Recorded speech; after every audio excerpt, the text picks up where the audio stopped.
Cvenića. To mi je Bane pokazuje. Branislav Cvenić. Sa Branislavom. Mog prijatelja Baneta Cvenića. Kako započeti ovo? Kao content kreator i marketar, cijelu karijeru snimam za druge i pričam o drugima. Cijel život pričam tuđe priča.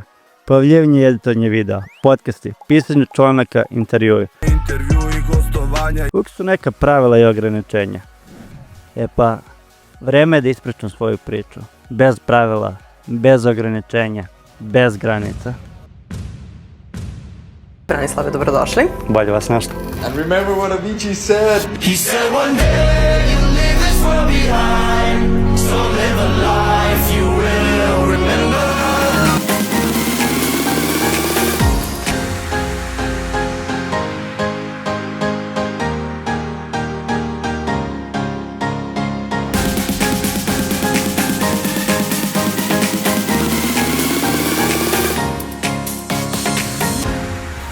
I want to be remembered for the life I lived. Pa da. Lud, brate. Lud. Pazi šta radiš. Lud. Jebem ti mu, bežu pizu mater. Snimam.